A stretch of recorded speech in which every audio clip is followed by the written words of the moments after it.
अपना जो दिमाग है वो 1962 और उससे पहले लेके जाइए, जब चीन ने हमला करना था और हिंदुस्तान की जमीन को हड़पना था। अक्साई चीन में उन्होंने 100 मील का जो है इलाका जो है कब्जा किया। तो क्या क्या उसका नजरिया था, किस तरीके से उसकी अप्रोच थी? उसकी अप्रोच थी हिंदी चीनी भाई भाई के नारे लगाते थे और वो इतनी ज्यादा फ्रेंडशिप दिखाते थे आपके प्रति कि आपको उन्होंने बेवकूफ सा बना दिया। बेसिकली नेहरू को ये कन्विंस कर दिया कि भाई चाइना कभी हमला नहीं करेगा।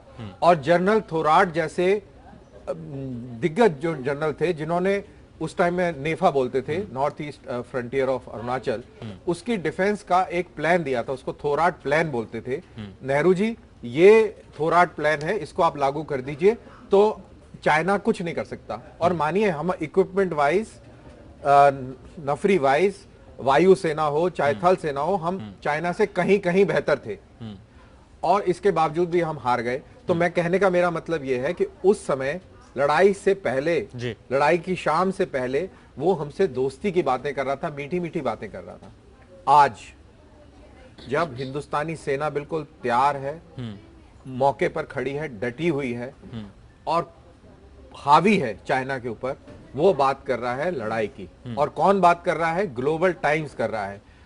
आप अगर थोड़ा चाइना से अगर वाकिफ हो तो चाइना के अंदर हांगकांग भी है जहां पे प्रेस की स्वतंत्रता है।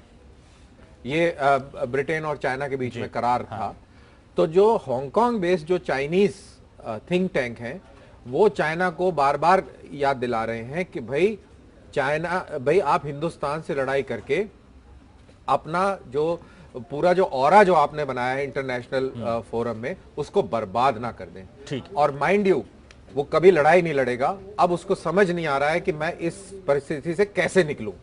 वो निकलना चाह रहा है उस परिस्थिति से, और हिंदुस्तान के हित में है कि वो उस परिस्थिति से निकलने उसको आसानी से ना दे। अच्छा। आप ग्लोबल टाइम्स पे ध्यान ना दें, मतलब चीन अपनी चाल में आप तो खुद फंसा हुआ नजर आ रहा है। भारतीय स्थल सेना के सेना अध्यक्ष पे ध्यान दें, जो कहता है कि हम 2.5 फ्रंट पे लड़ने के लिए सक्षम है, तैयार है। अरुण जेटली जो डिफेंस मिनिस्टर हैं, आप उस पे ध्यान दें। हमें अपने रक्षा मंत्री पर पूरी तरह से भरोसा यहाँ पर करना आप होगा। उनके साइकोलॉजिकल वॉरफेयर और प्रोपेगेंडा में ना फंसे शुभ्र और कमल देश दत्ता को जी भी गुमराह ना करें। ठीक है, शुभ्र कमल